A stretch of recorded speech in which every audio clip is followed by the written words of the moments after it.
folks, here's what I need to imagine from you. And thank you for joining after the Bearcats' first Big 12 win. Just imagine that Houdini and myself are a part of Creed, and as the curtains open, everyone in the crowd goes nuts after a win in Provo, Utah. The show gets started right about now.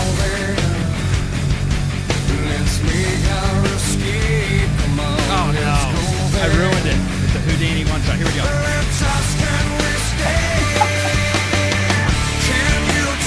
Let's go.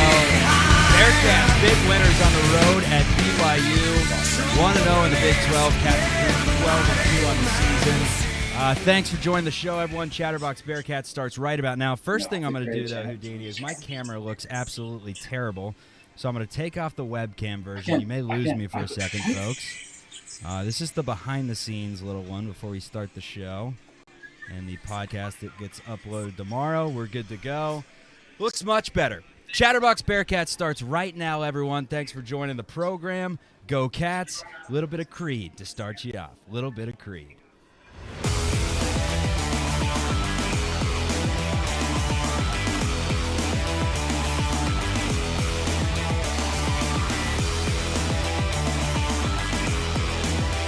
Woo-hoo-hoo! How about it, Houdini? Plus 400 from the Cincinnati Bearcats. I know you went in on the money line. I may have sprinkled a little bit that turned into a lot. Are you treating everyone in Fort Wayne, Indiana tonight on a remote broadcast? Bearcats get it done. Final score, 71-60. So much to get into. But just your opening thought on a game that at halftime, it looked like Cincinnati was clearly the inferior team. Second half adjustments. Jizzle James comes into the game. Aziz Bandaogo looks great. And Cincinnati looked like the clear better team, with Sean Farnham in the game saying, Cincinnati's a problem, folks. Cincinnati's a problem. How do we do? Cincinnati's a problem. Okay, I don't want to get over my skis here, but championship. That's what we're talking about here in Fort Wayne, Indiana. To answer your question, am I buying the rounds? I'm on a budget, Chuck. You know that. Absolutely not. But the plus 400 money line, I'm feeling pretty good. We're going to get into it, but I almost feel like Wes tried to lose that game for us with the substitution pattern. We're playing Day-Day Thomas. Love Day-Day. We interviewed him, Chuck. We love Day-Day. Under no we had him on the show. circumstance. He's a friend of the program. He's a friend of the program. Under no circumstance, after we watched the game, is Jizzle James not ending that game. He didn't play the last 10 minutes of the game. I can't comprehend how that happened. But end of the day, we got to win. Wes's biggest win. Things are back on track, really, at the end of the day, right? Oh, things are beyond back on track. This is the type of win. That's over the KenPom number 2 team in the country at last check. They may have dropped to 3. They may have dropped to 4. But top 5 team in the net rankings in KenPom, whatever the hell you want to call it in 2024. That's a damn good win that you pick up on the road. Quad 1. Wes Miller gets, I think, the 3rd Quad 1 win of his Bearcats career. All of a sudden, you take care of business. This is an NCAA tournament team. It changes that quickly. And maybe we just saw self-destruction from BYU after Knell somehow went out of the game for 8 minutes, and it just completely shifted what that game was. But, man, that's a win. You counteract that with Texas, and it's 100% a team that's in the top 25 come the next week. There's no doubt about it. That's a huge win. No, Chuck, welcome to the Big 12, right? Welcome to the Big 12. We win our first game. We're the team to beat in the Big 12. I think we all know this. At the end of the day, we looked like absolute shit in the first half, right? I was sitting with a couple, Fort Wayne superstars, and they're telling me we're losing by 30. And I kind of thought the same thing, right? But Wes did make adjustments. The offense started flowing a little bit in the second half, especially. Aziz, if he didn't play, we don't win the game. We don't rebound. And the rebounding was incredible. So, it's Dude, do you have voices over your shoulder? Yeah. Is this a live show? You can pan it and show the little crowd. That's what YouTube is. This isn't a broadcast on CBS, Houdini. You can. I'm with 4 diehard Cats fans just in my ear, keep telling me things to say. I'm a robot for the Chatterbox. I'm just hearing points and I'm just saying them right now. So King is right. Tyler King is right. The rebounding was incredible. But Viktor Lakhin looked great. Aziz looked incredible. And Jizzle James was the best player on the floor for stretches of the game, which why he didn't play at the end of the game, I can't still figure it out. But we won the game, and we beat BYU, number 12 team on the road, number 2 in Ken Palm, number 2 in net. They're going to be a tournament team, no doubt. We're in good shape, Chuck. Back on track. Train is back on the tracks. Here's how the box score looked. Lakhin had 17 and 6 to lead the way. John Newman had 9, 4 for Simas Lukosius, 4 for Day Thomas. Dan Skillings had 10. Aziz Bandaogo had 12 and 10. Great game from Aziz. Really good second half. Jameel Reynolds didn't score. Odio Guama didn't score. Jizzle James had 12. Josh Reed had 3. This is the type of game that is a turning point in the Wes Miller era. And please tell all the Bearcats fans behind you to shut the hell up. This is theater. We're trying to do our thing. Can you imagine being in a stage right now, a stage environment to where we're up here performing and a bunch of Tyler Kings and Greg Niehauses are in the background eating popcorn talking? Shut the hell up! Bearcats get their first win, plus 400 on the money line. Wes Miller gets that game that he's been desperately looking for since Illinois, where he outcoached Pope down the stretch. I thought he looked brilliant. Aside from one thing, Jizzle James. We'll get to that in just a moment. But this is the type of win that maybe has you believing the Bearcats have turned a corner. I felt this way as a junior in high school when the Bearcats went into Georgetown and beat a team with Greg Monroe. The entire game, it was like, how are we beating this team? They have Greg Monroe. They're loaded throughout. How the hell is this Cincinnati team winning? Mick pulls it off, and from there, it was greener grass ahead. This feels like it could be that win. Wes found a way to get it done. We'll talk about the lineups as a whole, but, I mean, let's give the man his flowers. They didn't look good in the first half. Whatever they did in the second half worked because BYU looked atrocious. I mean, BYU lost missed a lot of bunch of wide open shots. There's no doubt in my mind. And it looks like I'm going through a tunnel right now. I'm like in a submarine. But that's 3 point. That's going to 3 point. But BYU did not look great. They did not look great at all. But at the end of the day, I mean, they averaged 90 a game. I think we give up 70? 60. 60? 60, baby. BYU, 30 below their average. They're putting up 90 a game, and I think you're right. West deserves his flowers. He figured out how to actually make an offense flow, which when you're watching in that first half, you're just so frustrated. We could have easily been down like 25-6 to start that game, right? And we somehow figured it out. Odio Guama coming in and within the 3-minute mark. Chuck, me and you both love Odie. He shouldn't be playing within 5 minutes of the game against BYU on the road. It just shouldn't happen, right? And so I'm a little questionable about Wes's rotations, but we won the game. So, not too many complaints. Quad 1 win. This is the best win they've had since Illinois, I think, right? Yeah, and Wes did a good job settling them down. They were clearly flustered in the first half. BYU throws the press at them one possession. They just started chucking it away. And here's where the Cats settled down. On my Twitter, for those of you watching right now, this is to see how interactive of an audience we have. And also I'm going to start penning some of these chats up at the top once I get Houdini talking. We're going to get you guys going interactively in just a second. But all game, you can go back and look at it. At Charlie Walter TV, I was saying, get Day Thomas out of the game, and it'll be a different story. That is the difference right now in commanding an offense. Jizzle comes in, hits some big shots. I mean, the dude's fearless. Like, there was one point in the game where Day was dribbling the ball up the floor, and about 3 feet before he crossed the timeline, he threw it to Simas to start running the offense. And it, hits a popcorn vendor. And that's the second time of the game he hit one of those unlucky vendors because he did it earlier in the game when he got trapped and fired it away. You know what Jizzle does? He's poised, takes it to the bucket, looks for a shot at all time, hits the step back, finishes, tough baskets with 2 defenders around him, which no other player on the Bearcats can do. We are the worst worst team shooting within 5 feet and defenders on them of all time. The worst Bearcats team I've ever seen in that regard, or at least they were through the first 12 and a half games. but they picked it up in the second half for sure. But Day was 0 of 7, had 6 turnovers. Jizzle James came in and had the 12 points. It's time to crown our starting point guard, right? It's time to shore out these rotations. You talked about Odie, how he checked in 5 minutes into the game. We never saw Odie again. Jizzle checks in. Day, all of a sudden, after Jizzle has the big run, he gives him the spell. Then we see way too much of Day. He's still turning it over. At a certain point, let's call out what we see. And if any Bearcat fans have an issue with this statement, state it on the chat. But I think this is universal. I think this is collective. I think this is in harmony. Fucking play Jizzle James! I'd love to see how many minutes Jizzle actually played, but he was the best player on the court for multiple stretches.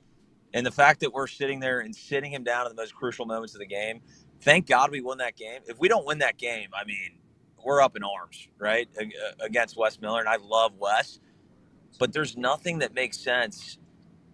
If you watch that game, you don't have to know anything about basketball. Jizzle James is the guy that needs the basketball. Our offense was stagnant, to say the least, without him. And Day, we love Day, but he wasn't getting the job done. He was right when he came in. He did 3 turnovers in a row, and he stuck with them. You know, it's tough to watch, but I'm going to keep repeating myself. We ended up winning the game.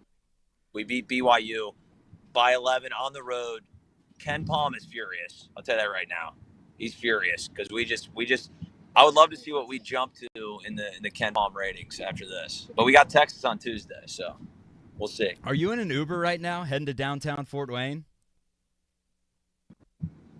I will not confirm nor deny that.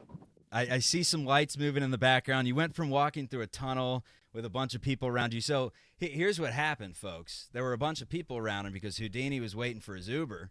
The Uber arrived, and he's now going to take about 5 shots of Rumpelmans. So we don't have much time to break down the Bearcats because what's the ETA, Houdini? Just give it to me so I know when we have to get out. So I think BYU's campus is probably, it's a 23-hour Uber. So I'll probably be there by, Monday morning. So Provo, baby. Houdini's going to be breaking all the rules in Provo tonight. Dude, I cannot believe what just happened. I mean, that's BYU. That's a really good home team. Incredible atmosphere.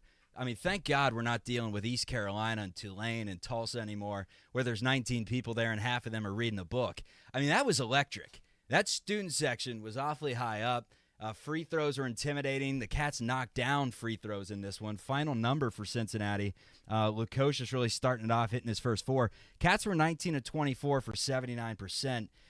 Thank God for that. Cincinnati as a whole was 42% shooting, 40% from 3, which is insane to think about. They started the game 1 for 11, and for most of the first half, they were shooting about 20% in this game. But I can't believe it, man. We said this was going to be a measuring stick game. We said Wes was going to have a verdict on him very quickly of whether he could be the guy moving forward. I know it's like the delirium at Kings Island. We go one way, we go the other. We get the information, we process it in real time, and the information we saw tonight is that Wes Miller had those guys believing in the second half, and despite some of the weird lineup switches at times, they not only got it done, they kicked BYU's ass. If anyone hit the adjusted line out there, you could be moving into beachfront property tomorrow in Naples. I mean, serious, that was a plus 400 spread. Plus 400. I got him with the 10 and the money line. Thanks, Skyland. Dinner's on me tomorrow. It was incredible, man. Plus 400. Everything told me that BYU would beat us by. Did I lose you? Well, Houdini may have just entered his site for the night. So this may be me moving forward. I'll give you one last chance, Houdini. What do you have for me? Come on.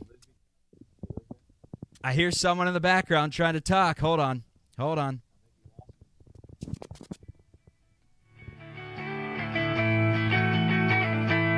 right. I think we lost Houdini, folks. That calls for some read and some time to answer some.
down the creed. Appreciate everyone for joining tonight.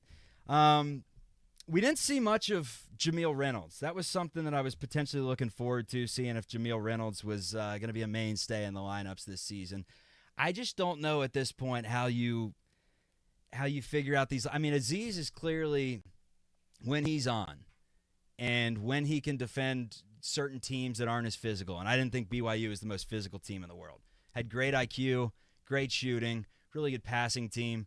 Physicality-wise, that's the perfect game for Aziz to be down low and to just put his arms up in the air and force bad shots from the opposition, which happened from BYU a bit. And quite frankly, the turnovers. Cincinnati was all over the place with their smothering defense. But Lakhin's a must at this point. He has been the biggest constant on this team. And then I would say Aziz is your second guy. I think Jameel has the potential to be good, but I just don't know how they're going to incorporate him. Because you throw him in there for 4 minutes a half, 3 minutes a half or whatever, he's not going to get his sea legs under him. And especially when Odie's getting minutes too and Josh Reed, I mean, they got to figure out these lineups. At some point, we know Newman's a mainstay in the lineup. He's a mainstay. He's all over the place. Even when he's shooting bad, he's at least giving you something defensively and hustling. Dan Skillings, I feel like he's receiving the minutes he deserves right now. You know, you play him in a half. If he's not playing well, he's turning it over. He's taking bad shots like he was with some of his runners in the first half. You get him out of there, and then you see what he's made of in the second half. And if he starts knocking down a few threes like he did in the second half, then he's really dangerous. And you can kind of pick your poison there. Seamoss is a mainstay. Makes smart decisions, doesn't force things. I think he's been better defensively than I originally thought he was going to be. And then I think Jizzle James is a mainstay in your lineup. He's got to be getting 30-plus minutes a game. And it's been more 18 to 22. He's got to take Day-Day Thomas's minutes, folks. I love Day-Day. I get it. He was one of the best JUCO players in the country. This is the big, Skippy. This is no JUCO anymore. I mean, you saw the numbers. 0 of 7, 0 of 6, 7 turnovers, whatever it was, 2 points.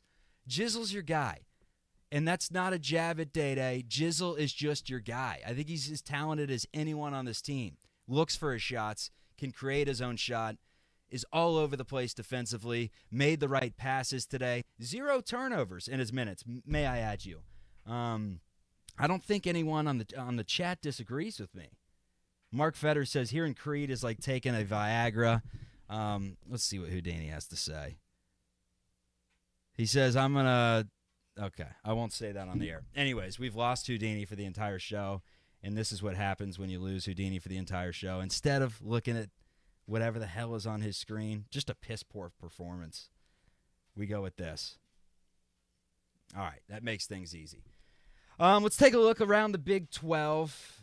Big day in the Big 12. The biggest game, actually, unfortunately, proved to us all that we're very old.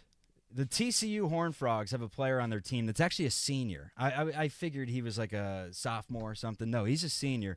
Jameer Nelson Jr., the son of that Jameer Nelson, who is only 41 years of age. So we are, in fact, not that old. But he played well today. He played well. Unfortunately, Hunter Dickinson played better. 30 points, 11 rebounds for him as Kansas takes down TCU 83-81. Kansas is the number 2 team in the country. They win their first Big 12 game of the season. Let's go around the Big 12. Tell you about everyone who played. We don't give a damn about this Seton Hall Marquette score. Seton Hall won 78-75. Big upset over Marquette. West Virginia. Houston. We have no problems. West Virginia has the problem, and their problem is they stink. No Huggy Bear. A lot of problems. They lose 89-55 to Houston. 89-55 to Houston in the Cougars' debut game. Oklahoma, who's number 11 in the country, protects their home floor. They beat Iowa State 71-63. And last but not least, actually there's a few more games. Baylor wins in overtime at Oklahoma State. Baylor's ranked 18th. The final score 75-70. Texas loses at home to Texas Tech. Red Raiders improved to 12-2. I would imagine they'll be ranked next week. 78-67, the final score. Texas number 20. They come to Fifth Third Arena on Tuesday, I believe. It's Tuesday. and they will probably not be ranked in that game after losing at home. And then UCF in their Big 12 debut. Hey, Knights, you suck. You lose 77-52 at the hands of the Kansas State Wildcats. So next up for the Bearcats is the Texas Longhorns. Should be a good game. It's at Fifth Third Arena. Here's a little information on that game. Cincy holds a 1-0 series edge over the Longhorns. The only time these two teams ever played was in the first round of the NCAA tournament back in 2012. The Bearcats ended up making the Sweet 16 that year before losing to Ohio State. But in that game, Cincinnati raced out to a massive lead against Texas, 16-2 early. They held the Longhorns to just 2 points the first 13 minutes, but like we typically saw in the Mick Cronin era, it always got dicey late. Texas tied it up, but down the stretch, too much Yancey Gates, who led the way with 15 for Cincinnati. Jaquan Parker at 13, Deion Dixon at 12, Kashmir Wright had 11, and Sean Kilpatrick had 8 as the Bearcats advanced to play Florida State, 65-59 the final score. Only time these two teams have ever played. All right, so Texas is up next at Fifth Third Arena. I don't see why we don't win this game. And I was kind of confused because all these Bearcats fans, and I fall into the trap a little bit, we're very reactionary. I say this all the time to my buddies. I yell because I care. The day that I don't yell about the Bearcats anymore and you don't hear from me, one, I'm either dead from the Zens. Sorry, Kylan. And the bourbon. Sorry, Kylan. Hope you're still in the chat, enjoying the show out in California. Shout out Kylan Mills. Go ahead and follow at Kylan Mills on Twitter. Best broadcaster in the game. And married me. Yeah, good person. But I think this game, it was BYU was an 85% chance of winning per the computers. That was a 10-point favorite. Plus 400 were the Bearcats. I mean, this is a huge upset, at least on paper, but I think we all have at least seen enough talent coming together at times, like in the Georgia Tech game and spurts of the Xavier game, and then at least that 10-2 opening run against Dayton, to where we believe this team can be good if they get all the lineups down and truly find out what their identity is. I think we believe this team can be good. They were favorites against Texas. They were favorites against Oklahoma. Were favorites against TCU per the computers. The computers think this team's good. They think this team's going to protect home floor. If that's the case, they're heading to the NCAA tournament because in the non-conference, it's pretty much a wash. They won every game they were supposed to win. They lost 2 quad one games to Xavier and Dayton. That doesn't hurt you whatsoever. And you just picked up a road win against the KenPom number 2 ranked team in the country. That's huge. That's huge moving forward. This team just has to take care of business, win the majority of the games on their home floor to get to that 8-9 mark of Big 12 wins. It's going to get you into the NCAA tournament. And if they can do that, wonderful. And if they're a lot better than that, we may find out against Texas truly how good this team can be. Warm up your hands, folks, because we are excited. I would imagine the Bearcats will be favorites against Texas in that game. But, yeah, overall, let's just run through the list of guys and give you the overall thoughts before this computer dies on me. And here's Jizzle James. He starts it off, needs the ball in his hands, needs to play more than 30 minutes per game. I know Wes loves this little platoon he's going where he's got 10 guys playing more than 5-10 minutes per game and feels like the legs are fresh at all point. No. Day Thomas should be playing 8 to 12 minutes per game. The rest should be soaked up by Jizzle James. It's that simple. If you can't see it, I'm sorry. I don't know what to tell you. But I was clamoring for it on Twitter. I was clamoring for it. And as soon as they bring in Jizzle James, it's a brand new ball game because of his moxie and his poise and he's developed beyond his years. And Wes said at the beginning of the year that he wasn't that impressed with Jizzle, and someone said, well, what do you mean you weren't impressed? He just put up, 15 points against Xavier. And what Wes responded was, I see this all the time in practice. This is who he is. He hasn't scratched the surface yet. This is who he is. He's a damn good basketball player and the son of a Hall of Fame running back. Looks like a running back out there with the bicep bands. Give him more minutes. I think Josh Reed has earned some minutes. Beginning of the year, I didn't know what he did well. I think I know what he does well now. He's a good defender. He's a good defender, and he doesn't make dumb plays. He reminds me a ton of a guy that was on some teams that won some games, and that was Jermaine Sanders. Didn't do a ton, but he'd knock down the open three. He'd bring you energy at all times. He'd defend hard. That's who he reminds me of. Jameel Reynolds, we still have to figure out. Aziz Bandaogo, if he gets the right matchups. He corrals he's the best rebounder I've seen in a Bearcats uniform in forever. He corrals everything that's within his sight. The David Narsics of the world, the Biggie McLeans, the guys that couldn't squeeze the ball, that would frustrate me a ton. If it's going in Aziz's hand, he's going to be strong with it. I like that. CMOS, solid. Let's not even forget the Bearcats won this game without C.J. Frederick. We won the game without C.J. So how about that? That's enough for the show tonight. I think we've gone long enough. Let's answer some YouTube questions. Let's see what everyone's doing tonight. We got 70 watching. Hey, I could sit here and talk for a little bit longer. Give me some topics. Reds Daily, I hope you love the Yancey highlights in there. He was great in that Texas game. Rodney Terry is not real. Prove me wrong. I'm not afraid of Texas.